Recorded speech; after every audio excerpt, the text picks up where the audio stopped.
Ao anjo da igreja de Filadélfia escreve o seguinte: esta é a mensagem daquele que é santo e verdadeiro.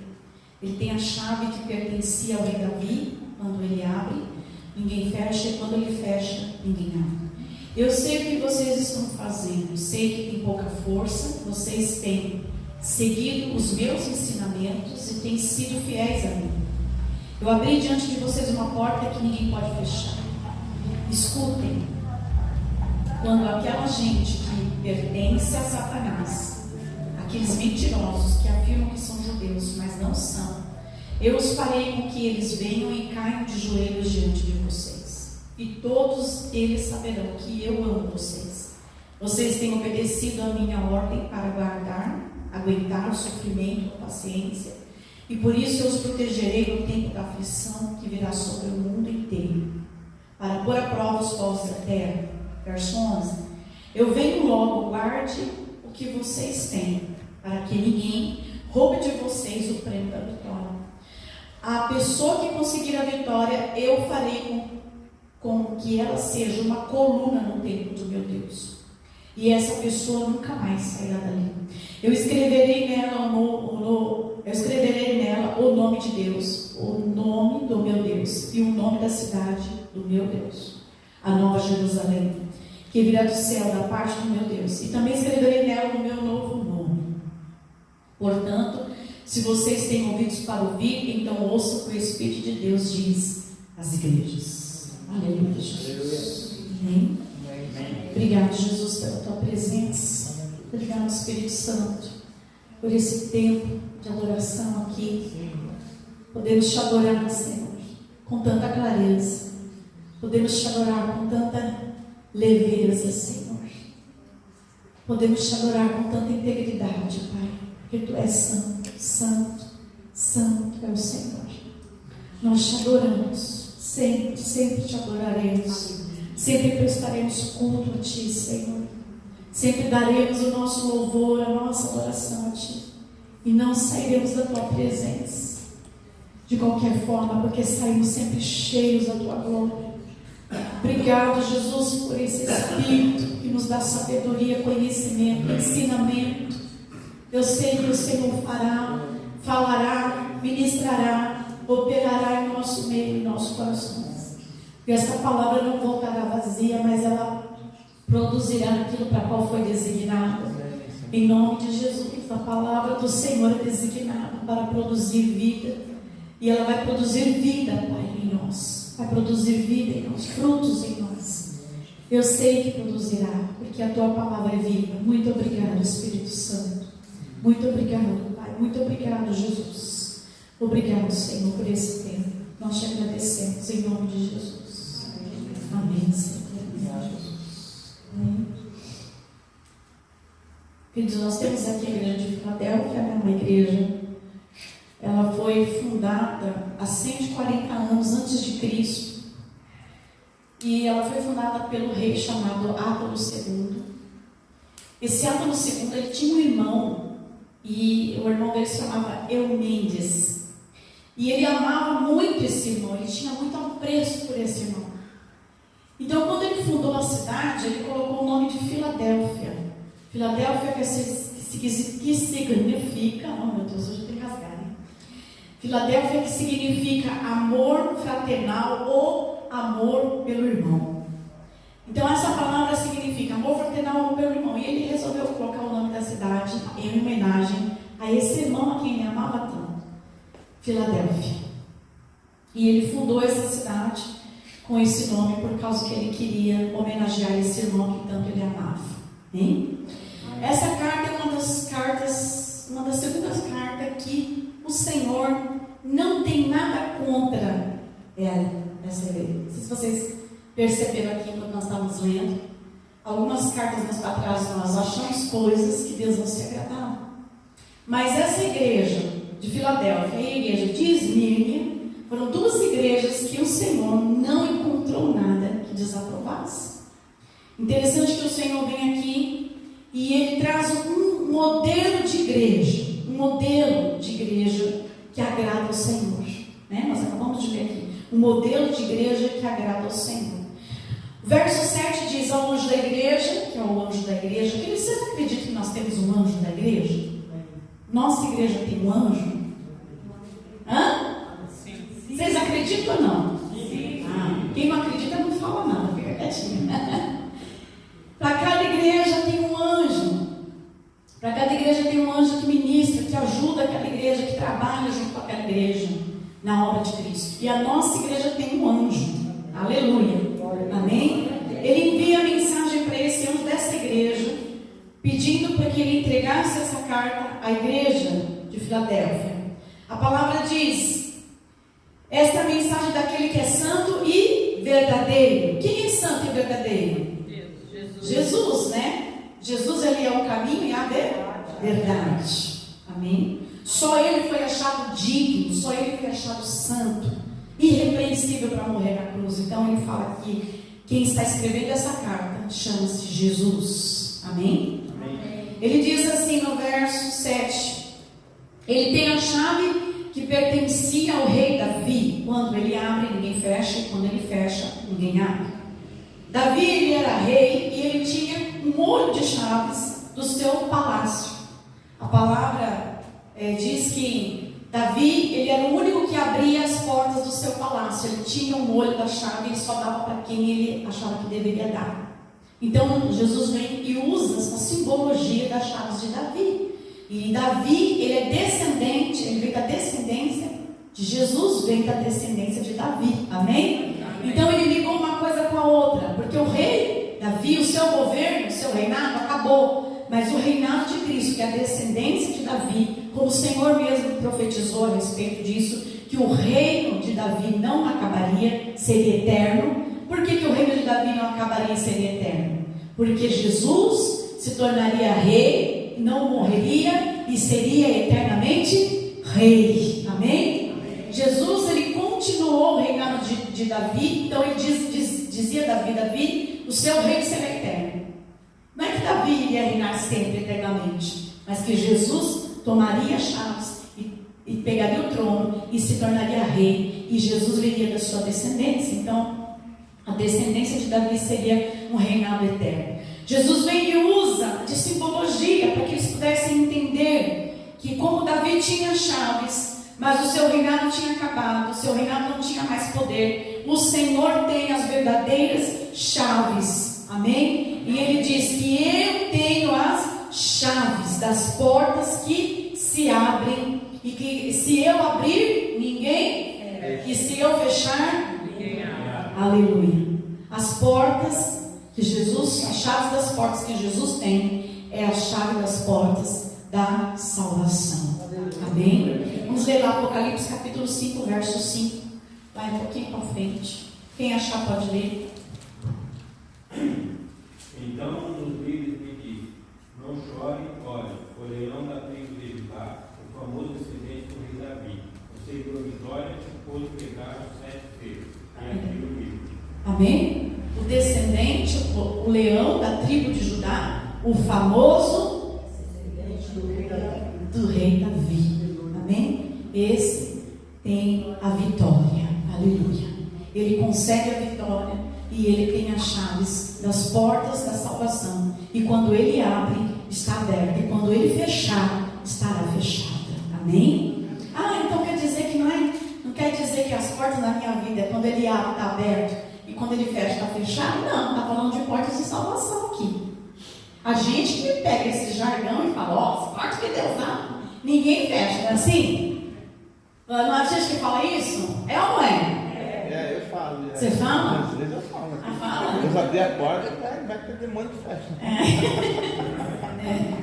A gente usa esse jargão, né? Porque o Senhor vai abrir minha porta, se ele abrir a porta para mim está aberta, se ele fechar, está fechado. E assim ninguém abre, ninguém fecha. E às vezes não é isso que acontece, não é verdade? Às vezes há portas que o Senhor abre e elas se fecham, porque nós abrimos mão das coisas que o Senhor nos dá. Nós abrimos mão de portas que o Senhor abre. Nós entregamos, às vezes, as bênçãos do Senhor nas nossas vidas para o inimigo. E aí depois a gente fala assim, fechou porque Deus quis. Aí Deus leva a culpa de abrir, Deus leva a culpa de fechar, E Deus leva a culpa de nada acontecer na sua vida, porque você não se posicionou. Está tudo nas costas de Deus, né? A gente fala assim, ó, se Deus quiser, vai acontecer. Se não acontecer, é porque Deus não quis. E aí, se não acontecer e ficar tudo ruim de vez, você vai falar, foi porque Deus não quis. Então Deus leva a culpa de todas as causas da nossa vida, e aí vai, né? E a gente vai empurrando com a barriga.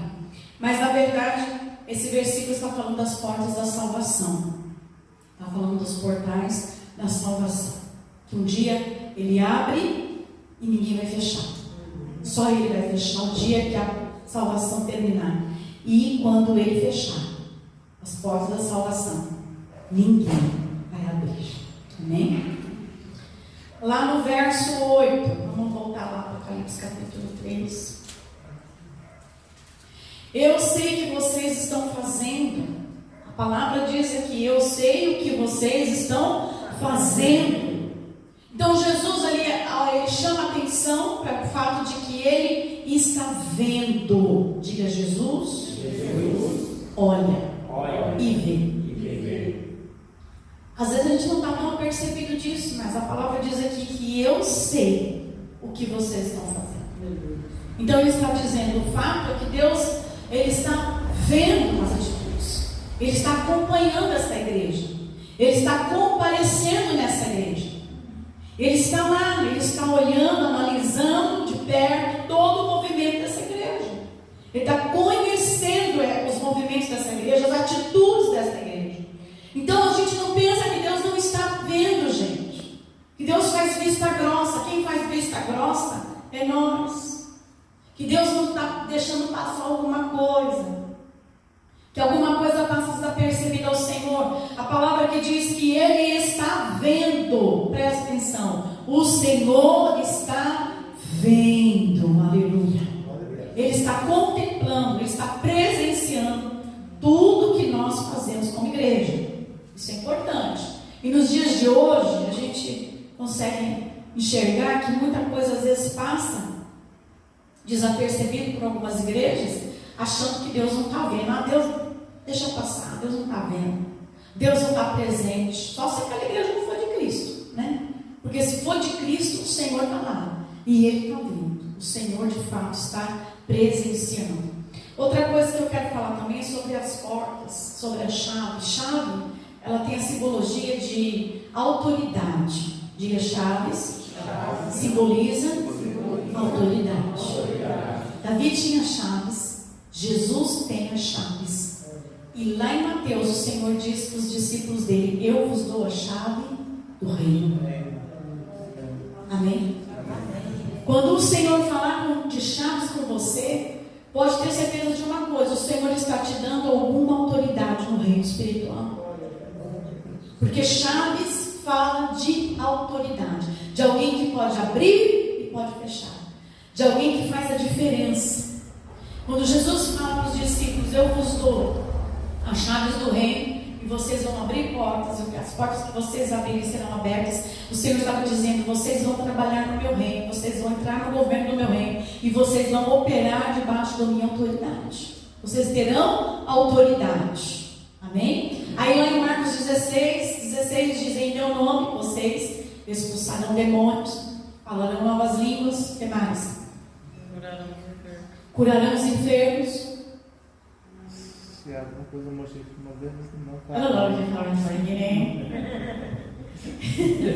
Vamos lá, gente, vocês não podem dormir não. Vamos lá. Expulsamos demônios, curamos enfermos, falamos novas línguas. Não vai, né? Gente, vocês não comeram feijoada da manhã hoje deu vontade de comer aquela feijoada. Expulsamos demônios, curamos enfermos, falamos novas línguas, e se comemos ou bebemos alguma coisa mortífera, não nos fará dano algum. Aleluia! Diga glória a Deus aí. Glória a Deus. Glória a Deus forte.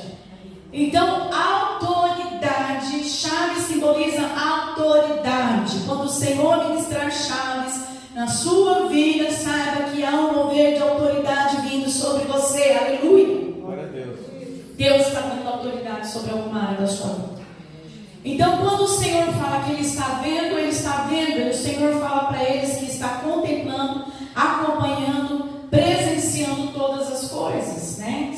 perseguindo eles. A palavra diz também aqui: eu sei o que vocês estão fazendo e sei que tem pouca força. O que simbolizava pouca força? Pouca influência, pouca vista. As pessoas não viam muito a igreja, não presenciavam a igreja não era uma igreja rica, não era uma igreja famosa, não era uma igreja cheia de nhenhenhen, não era uma igreja que tinha muitos movimentos. Então o Senhor vem e diz: eu sei que vocês têm pouca força financeira, como vista, conhecida. Também a história diz que ela era uma igreja não muito grande, era uma igreja pequena naquela época, não era uma igreja enorme, era uma igreja pequena. Não era uma igreja rica e nem tinha influências com pessoas influentes. Aí o Senhor vem e diz: eu sei que vocês estão fazendo e eu sei que vocês têm pouca força. Vocês têm seguido os meus ensinamentos e têm sido fiéis a mim. Outra característica de uma igreja que agrada ao Senhor: ela segue os mandamentos, os ensinamentos, ela pratica, ela ouve e põe em prática. Uma igreja dos últimos tempos, que vai receber poder e autoridade de Deus, é uma igreja que ouve e pratica. Diga: eu preciso ouvir os ensinamentos e praticar. Uma igreja ativa, uma igreja que tem poder de Deus, é uma igreja que pratica os ensinamentos do Senhor. E ele diz: eu sei que vocês também são fiéis. Outra qualidade de uma igreja que agrada ao Senhor: fidelidade. Como é ruim você estar ao lado de pessoas infiéis, não é verdade? Ninguém gosta de traição, ninguém gosta de abandono, ninguém gosta que meu amigo quando vira as costas fala mal, ninguém gosta. E Jesus também não se agrada disso. E ele diz: eu sei que vocês são fiéis. Fidelidade significa: eu permaneço em Cristo, independente de qualquer circunstância. Amém? O amigo verdadeiro, as pessoas falam assim: amigo verdadeiro você reconhece na dor, não é?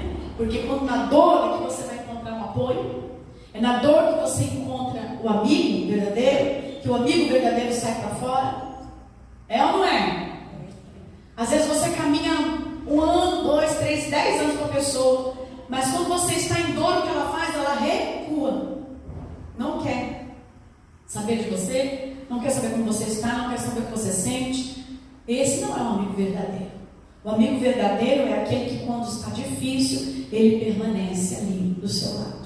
É aquele que se preocupa se você está sentindo dor, se preocupa se você está com dificuldade. Jesus vem e fala: uma igreja fiel é aquela que no meio da dor permanece ao meu lado. Amém? Mas não é a dor de Jesus, é a sua dor. É na sua dor, é na sua dificuldade. Você está ao lado do Senhor. Você confia no Senhor, você confia que o Senhor está com você. Uma igreja fiel, eu sei que vocês são fiéis a mim, permanecem fiéis. Então Deus encontra aqui uma igreja que pratica os mandamentos, os ensinamentos do Senhor, é uma igreja que é fiel. Porém é uma igreja que não tem muita força, não é uma igreja grande, não é uma igreja de muita influência na sociedade, não é uma igreja rica, mas é uma igreja que agrada o Senhor. Olha os valores. Os nossos valores, os valores de Deus precisam estar ajustados. Verso 9 diz assim: escutem. Ainda fala aqui: eu abri diante de vocês uma porta que ninguém pode fechar. Amém? E o Senhor dá a eles uma promessa de que essa igreja iria passar a ser uma igreja de influência, que eles iriam abrir portas de salvação e muita gente iria ouvir o evangelho a partir delas. Então o Senhor vem e promete portas abertas e que ninguém vai fechar. Verso 9: escutem, quando aquela gente que pertence a Satanás, aqueles mentirosos que afirmam que são judeus, mas não são, eu farei com que eles venham e caiam de joelhos diante de vocês. Aqueles que pertencem a Satanás, mentirosos, que dizem ser judeus, mas não são. Na verdade, lá na igreja de Esmirna, acho que é a igreja de Esmirna, não lembro bem qual era a igreja, tem uma igreja que também era perseguida por judeus que não aceitaram o evangelho de Cristo, não aceitavam Cristo como Salvador, E aqui é a não o mesmo grupo, porque a distância de uma cidade para outra é de 50 quilômetros, mas as mesmas ideias, a mesma ideologia, a mesma pregação que aqueles judeus tinham, eles tinham. Por isso eles combatiam a igreja. Eles falavam mal da igreja, porque eles eram judeus e não criam em Jesus como Messias. E essa igreja cria em Jesus. Ela pregava o evangelho da salvação. Então havia uma diferença grande e havia perseguição. E o Senhor vem e diz assim: a esses eu os farei se ajoelhar. Primeiro princípio de se ajoelhar é que eles teriam atitudes de humilhação. Quando no reino espiritual, que a gente fala sobre batalha espiritual, porque a gente sabe que a nossa luta não é contra a carne, não é contra o sangue, mas é contra os nossos inimigos nas regiões espirituais. Quando nas dimensões espirituais nós combatemos o nosso adversário, quando nós entramos em dimensões espirituais para lutar contra demônios, eu estou falando de entidades malignas, de forças satânicas, que se levantam contra Cristo, contra as obras de Cristo em nós, nós o vencemos. E o Senhor os coloca em lugares de humilhação. Aleluia. Você crê nisso? Amém. Nós já tivemos algumas experiências aqui de ver esses demônios humilhados. Amém. Não por causa de nós, mas porque Cristo Jesus entrou nessa batalha. Porque é uma referência de autoridade sobre a igreja. O Senhor diz assim: sobre a minha igreja, as portas do inferno não prevalecerão. Aleluia. Sobre a minha igreja, Satanás não prevalece. Sobre a igreja de Cristo, ele se torna humilhado. O Senhor diz: eles serão humilhados e eles serão desprezados e saberão que eu amo vocês. Olha lá o que diz o versículo 9. Escutem bem esses mentirosos que afirmam que são judeus, mas não são. Eu farei com que eles venham, caiam de joelhos diante de vocês, e todos eles saberão que eu amo vocês. Aleluia. É tremendo isso. É tremendo. Porque o Senhor, ele traz referências a todas as igrejas, mas aqui ele coloca uma bênção especial à igreja dos últimos dias. Uma igreja que vence o inimigo e ainda coloca ele em estado de humilhação. Aleluia. Uma igreja que está usando chaves do reino, tendo autoridade. Uma igreja que está diante do Senhor, sendo a autoridade de Cristo no reino espiritual e fazendo a diferença. Diga: eu nasci para fazer a diferença. Aleluia. Entenda isso. Essa igreja é uma igreja que haverá muito poder. Nós estamos vendo nos últimos tempos muita coisa do diabo acontecendo. Satanás está se levantando, mas também o Espírito de Deus, como nós cantamos aqui, está se movendo no meio da igreja. E o Senhor também está levantando uma igreja poderosa no meio dos remanescentes. Aleluia. Glória a Deus. Aleluia. Aleluia. E nós fazemos parte disso, igreja. Eu faço parte, já estou dentro desse reino. Hoje mesmo estava orando para o Senhor: eu vou para dentro do reino, custe o que custar. Agora eu já mergulhei, não sei não, acho que não mergulhei ainda estou nos ombros, eu acredito. Eu estou me preparando para mergulhar e quero ir fundo, porque não tenho mais para onde voltar. Nem voltar para onde? Voltar para o mundo? Voltar para os lixos de Satanás? Deus me livre. Tenho nojo das coisas desse mundo. A minha alegria está em servir ao Senhor, que a sua também seja, amém? Entramos no reino, e quando nós entramos no reino, a batalha dos últimos tempos será contra a igreja verdadeira e os demônios. Pode ter certeza disso. E a igreja verdadeira vai vencer o anticristo. Amém? Vai vencer as forças dela. Então o Senhor vem e fala que haverá um estágio de humilhação. E a humilhação deles é para mostrar que o Senhor ama essa igreja. Aleluia. Que o Senhor zela por essa igreja, que o Senhor está com essa igreja. Então o Senhor tem revelado esse tipo de palavra a nós aqui. Por que Ele tem revelado esse tipo de palavra a nós aqui nesses dias? Porque o Senhor quer que nós nos preparemos Porque os dias são maus, mas também haverá muito poder de Deus sobre a igreja. Aleluia. Eu creio e já sinto isso no meu espírito. Verso 10 diz: vocês têm obedecido as minhas ordens, né? Para aguentar o sofrimento com paciência. Diga: eu preciso aguentar sofrimentos com paciência. Oh, Jesus. Meu Deus. Ninguém quer sofrer. Ninguém quer sofrer. Nem Deus quer que nós soframos. Mas o sofrimento nos aperfeiçoa. O sofrimento traz paciência, traz fé, traz perseverança, né? Que fala lá em Timóteo. O sofrimento nos traz grandes crescimentos espirituais. Só que o sofrimento que é gerado em nós tem que ser um sofrimento que gera em nós toda essa bênção de Deus. É um sofrimento que tem paciência. E nós precisamos acreditar que para cada sofrimento Deus tem um tempo determinado para ele na nossa vida. Amém? E ele vai acabar. Tem hora que a gente entra num sofrimento que a gente acha que não vai acabar nunca. Mas o Senhor tem um tempo determinado.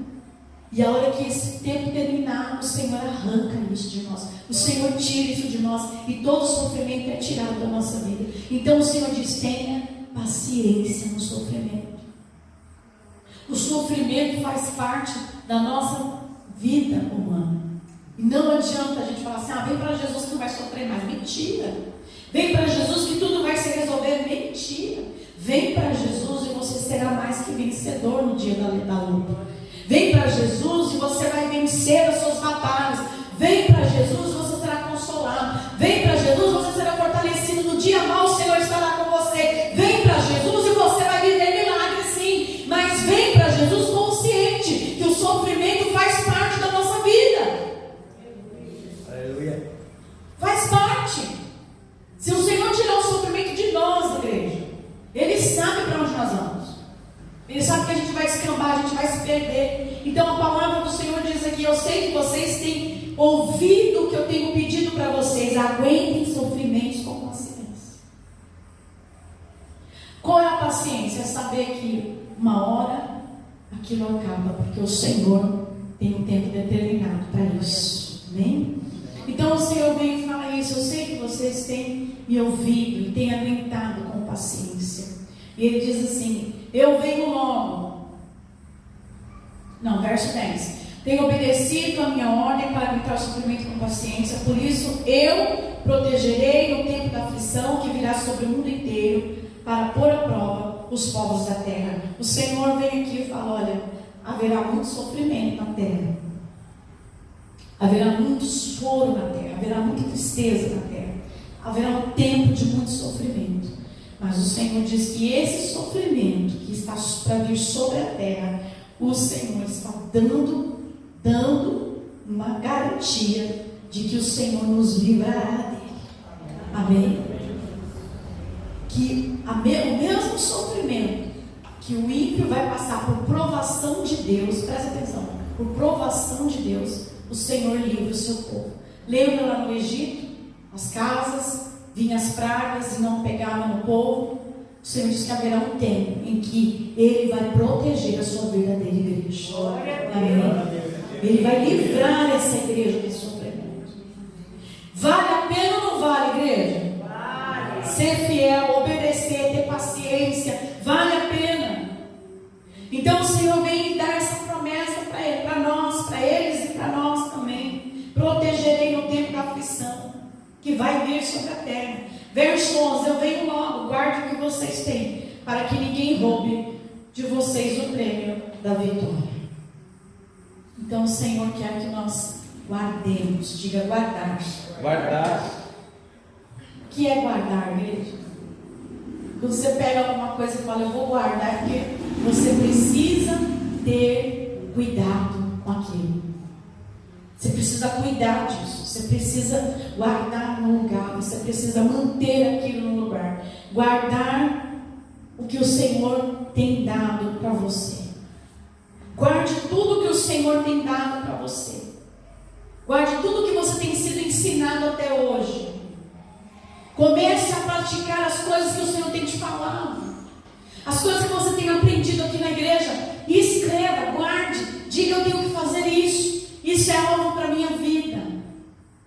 Isso é propósito para a minha vida. Eu preciso andar nesse caminho, eu preciso seguir essas ordens. Eu preciso fazer isso para o Senhor, eu preciso caminhar nisso do Senhor. Guarde, não deixe ninguém roubar. Não deixe o diabo tirar de você e colocar dúvidas, incertezas.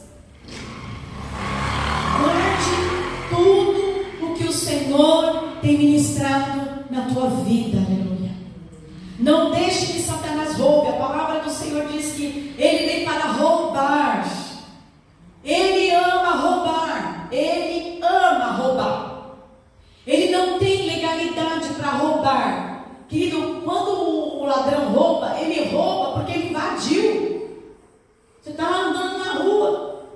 Minha irmã estava esses dias lá em São Paulo andando e mexendo no celular. O rapaz passou de bicicleta, segurou o celular dela e quis puxar. A sorte que ela estava segurando firme. Ela segurou firme. Como ele estava de bicicleta, ele não conseguiu arrancar o celular da mão dela.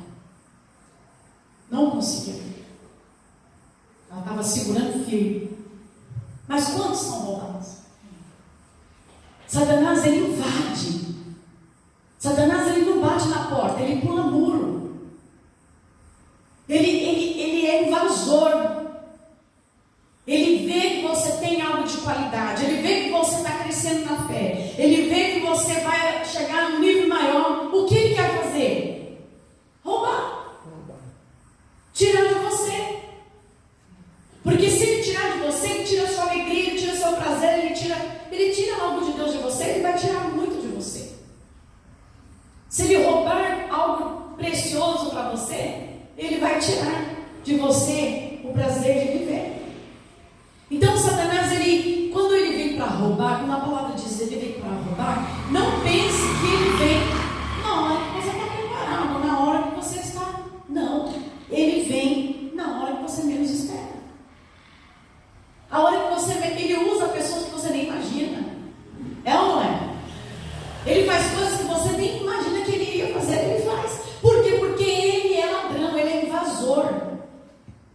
Ele não tem direito legal sobre aquilo, mas ele quer para ele. O ladrão não tem direito. Ele vai lá e rouba o carro. Ele pegou o carro da pessoa, levou embora. Ele levou embora. Por que ele roubou o carro? É dele agora? Nunca aquele carro vai ser dele. O carro que ele roubou é da outra pessoa, que pagou, comprou, que está com o documento, com o nome dele escrito. Mas ele quis aquilo que não era dele. Ele é invasor. Ele é especialista em roubar tudo que o Senhor já nos deu.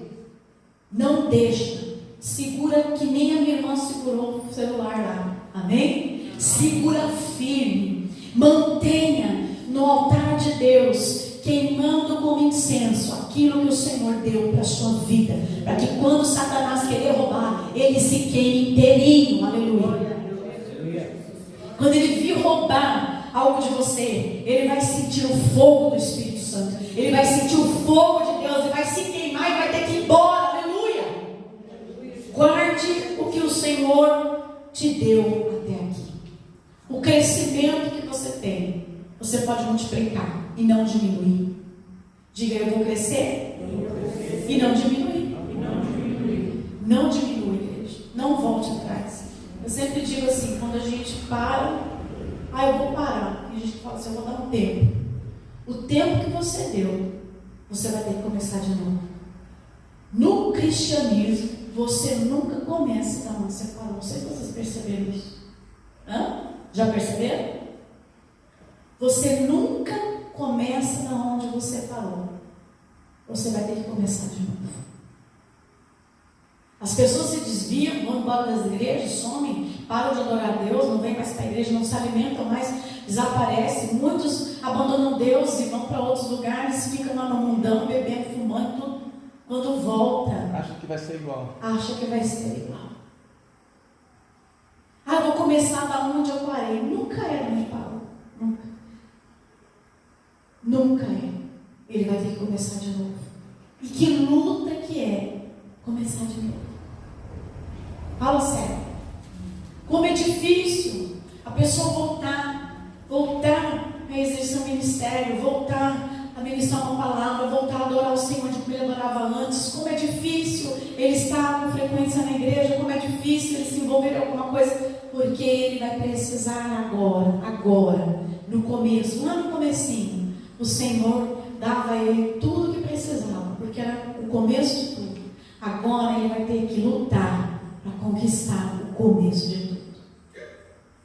Porque a primeira oportunidade que o Senhor deu para ele foi muito fácil. Mas a segunda, como ele já conhece, ele vai ter que demonstrar verdadeiro interesse pelas coisas de Deus.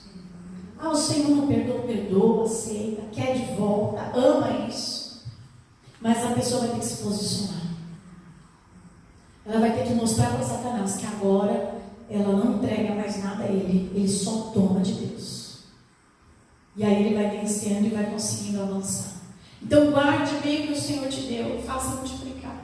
Não deixe o diabo roubar, segure, cresça, vai à frente, cria alvos, sonhe os sonhos de Deus, realize, progrida, vá para frente, envergonhe o inimigo, deixe o inimigo confundido, como diz a pastora lá, qual é o nome dela?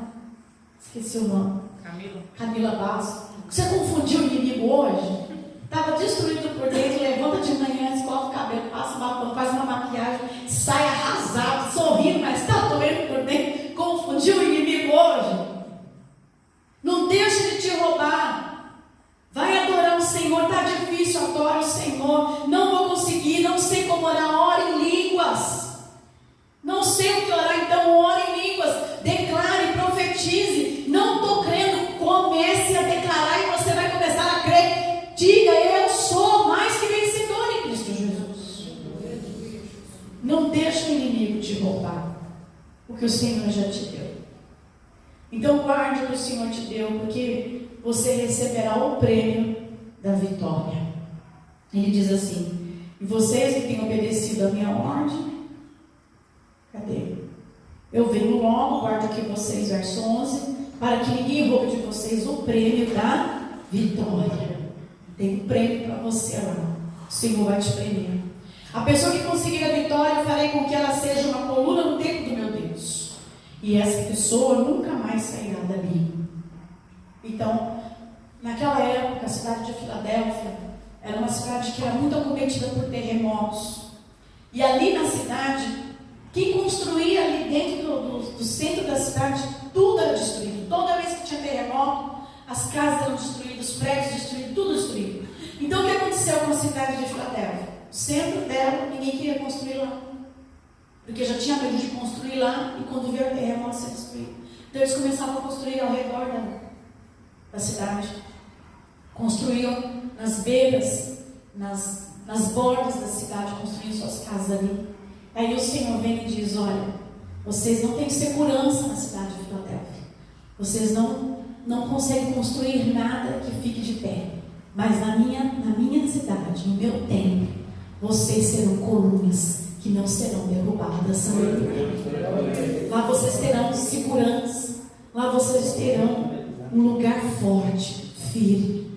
O Senhor dá a promessa de que nada destruirá essa igreja. Aleluia. Amém? Então o Senhor dá a eles um tempo de segurança. E esse tempo de segurança é para mim e para você. Aleluia. O Senhor tem um tempo de segurança. Você pode ter certeza. O Senhor está cuidando de você. Amém? E ele diz assim: escreverei nela o nome do meu Deus e o nome da cidade do meu Deus, a nova Jerusalém que virá do céu, da parte do meu Deus. E também escreverei nela o meu novo nome. Aleluia. Nome se dá referência à propriedade. Proprietário, possuidor, alguém que possuiu, alguém que tem, alguém que é dono. O Senhor diz aqui que Ele dará a essa igreja, lá na cidade dele, o novo nome dele. Aleluia. Amém? Um novo nome, um nome que vem dele, o nome dele. Se fosse ver hoje quando a criança nasce, você vai lá e coloca um nome, né? Você dá um adjetivo e coloca um sobrenome, não é assim? Quem pertence a você? Você pertence. Você tem o seu nome e você tem o nome de que você pertence, não é? Vamos dizer assim, você terá um nome e ainda receberá o nome de Deus, o sobrenome do Senhor, a qual você pertencerá. Aleluia. É mais ou menos isso que está falando aqui. Então você tem nome, sobrenome, você tem uma identidade sua e você tem um dono, você tem um pai, um senhor, um proprietário, alguém que cuida e ama você. Aleluia. Então o Senhor dá a referência de que Ele dará esse novo nome. Verso 13 ele termina: portanto, a vocês que têm ouvidos para ouvir, então ouçam o que o Espírito diz às igrejas. Amém. Queridos, isso tudo que nós falamos aqui é para mim e é para você. Eu não consegui hoje estudar essa palavra sem me sentir assim agradecida ao Senhor, sem não me sentir comovida por isso. Estudando essa palavra, eu entendi o princípio de uma igreja. Querido, é tão simples. E eu pensei ainda assim comigo, falei: Deus, é tão simples ser uma igreja que agrada a Deus. É uma coisa tão maravilhosa e ao mesmo tempo tão simples. E a gente começa a colocar tanto obstáculo no caminho. A gente começa a criar tantos meios de não querer, de não conseguir, de não avançar. A gente coloca tanta barreira, a gente coloca tantas pessoas na frente, a gente coloca tantas dificuldades, sabe? A gente coloca tudo no meio do caminho de Deus, tudo. E tudo que a gente leu aqui é tão simples, agradar o Senhor. É tão fácil. E é tão lógico, né? Tão fácil, tão lógico. E é tão recompensador, porque além, nós falamos aqui de salvação, mas além de salvação, a gente começa a entrar nas cartas e a gente começa a ver que há muitas recompensas fora a salvação. Poxa vida, Jesus já morreu na cruz, já entregou seu sangue, já deu seu corpo, sua vida, deu tudo que tinha lá na cruz do Calvário. E Ele ainda, nós encontramos na palavra, que ainda Ele tem algo mais para dar para você lá na eternidade. Além da salvação, Ele tem algo mais por coisas que você faz por Ele. Por que nós fazemos essas coisas que nós vemos aqui por Ele? Porque nós queremos recompensa? Promessas? Não, porque nós o amamos. Porque quando a gente ama o Senhor, a gente não quer recompensa, a gente quer viver com o Senhor. A gente quer andar com Ele. A gente quer terminar os nossos dias com Ele. Então eu fico pensando: Senhor, salvação já é maravilhoso, porque ser salvo, só o fato de não estar lá no inferno, né? Nem que eu chegue lá no céu, Deus me castigue, mas estou no céu, vamos supor. Estou lá no céu, já é maravilhoso. Agora imagine você chegar lá e o Senhor dizer para você: olha, você foi fiel. Nem nós mesmos estamos na última quarta-feira, né? Vem cá andar do meu lado. Eu quero que todos vejam que você foi fiel. Vem cá que eu vou te dar uma roupa diferenciada, para todos saberem que quem usa aquela roupa tem algo diferente. Eu sei que humanamente falando, a gente vai ficar: eu estou cheio de orgulho, mas eu sei que lá não vamos ter essa bobeira de orgulho, né? Não vai ter. Mas eu sei que, pensando aqui na terra, você quer chegar lá no céu? Você sabe que um dia, para terminar aqui, gente, eu ouvi um testemunho de um pastor na internet que eu nunca mais esqueci. Eu morro de mim quando eu falo disso. Mas sabe que eu acreditei nele? Estou acreditando, e cada vez que eu leio Apocalipse eu estou acreditando mais. Ele falou que ele entrou em coma, ele teve problema cardíaco sério, já era um senhor de 70 anos mais ou menos. E ele tinha construído uma igreja enorme, muitos patrimônios, ele tinha 5 casas blindadas na garagem, a casa dele era uma mansão, a igreja dele era enorme. Ele fazia muita área social, dava muito emprego, porque ele tinha empresas que também sustentavam pessoas, e a igreja dele tinha muito dinheiro, fazia muita área social da igreja, ajudava muitos pobres, e ele chega lá, ele praticamente está em coma, o médico já está desenganando ele, teve uma parada cardíaca. E nesse período de coma, ele vai para o céu: Senhor, leva ele. E ele diz que o Senhor, o anjo vem buscar ele. Fala, vamos lá, eu preciso te mostrar algumas coisas. Ele diz que vai para o céu. E o anjo começa a mostrar para ele mansões, casas, lugares luxuosos, lindos. Ele não sabe explicar o que era que ele viu lá de construção. E ele chega para o anjo e fala assim, tá, de quem é essa casa? Essa casa de fulano, e aquela, ciclano, tudo gente da igreja dele. Aí ele fala, e cadê a minha? Você quer ver a sua casa? Ele, sim, eu quero ver essa minha casa. Se essas casas são lindas, imagina a minha. Aí ele foi, o Senhor foi mostrar a mansão. Chegou lá, tinha só uns tijolinhos assim erguidos, não tinha nem construção na casa. Umas tábuazinhas também. É. Aí ele falou, essa é a sua casa. Como assim, Senhor? A minha casa é essa? Aí o Senhor falou, tá vendo aquela ali lá? Sei, aquela casa linda, sim, aquela casa ali é daquela senhora que fica sentada lá atrás, que ora por você, ora por essa igreja, ora pelos enfermos e ora o tempo todo. Ele ficou mais admirado ainda. Mas a minha casa, Senhor, não vai terminar nunca, eu vou morrer, já não vou morar aqui. Como que eu vou morar aqui? O Senhor, você não vai morar aqui, não tem casa construída, você não construiu. Você juntou tesouro na terra, você não juntou tesouro no céu. Você construiu, você fez, você foi honrado, você foi aplaudido. Mas e as coisas que eu fiz, Senhor, com os pobres, com os mendigos, foi tudo glorificado lá na terra.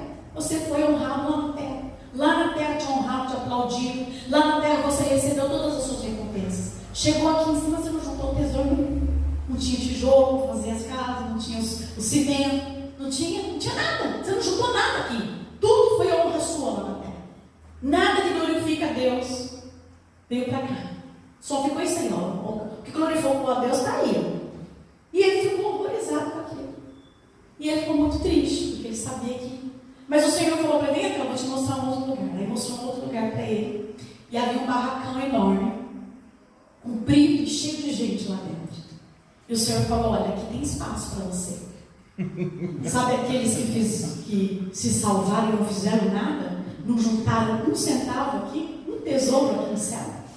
Não fizeram nada para glorificar a Deus? Vão morar aí. Aqui tem um espaço para você.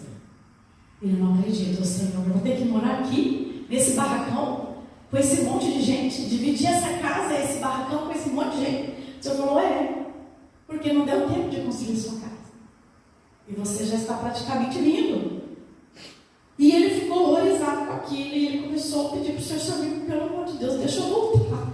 Eu vou voltar, eu estou com 70 anos, mas eu vou voltar, Senhor, eu vou juntar o meu tesouro para construir uma casa aqui, Senhor, para mim morar. Me deixa voltar, me deixa voltar. E o Senhor permitiu que ele voltasse. E ele voltou, e quando ele voltou, ele contou essa história na igreja. E aí ele vendeu 5 carros dele, doou para os pobres, vendeu a casa, foi morar numa casa mais simples. E tudo aquilo que o Senhor ministrou para ele, que ele precisava fazer para honrar a Deus e parar de receber honras, ele fez. Porque ele entendeu que ele tinha juntado muita riqueza, muito tesouro espiritual, mas foi na terra. E toda vez que ele fazia, ele era honrado, ele era aplaudido. Quem recebia as honrarias era ele. E ele não estava juntando tesouro no céu. A palavra do Senhor Jesus não disse, não vai tesouro do céu, onde a traça o ferrugem não corrói? Amém? Amém. Então é isso, igreja. Tudo que você fizer e glorifica a Deus vai ser para construir sua casa lá no céu.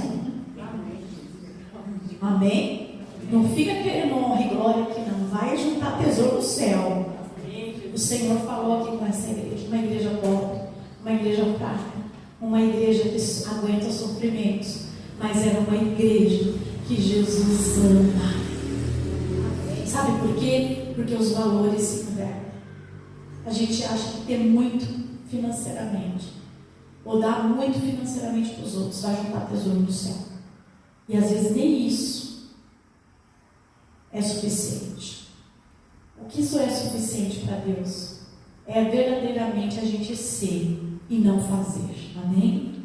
O fazer é bom, mas tem que glorificar a Deus. E o ser é melhor ainda, porque o Senhor honrará aquele que verdadeiramente é. Vamos ficar de pé.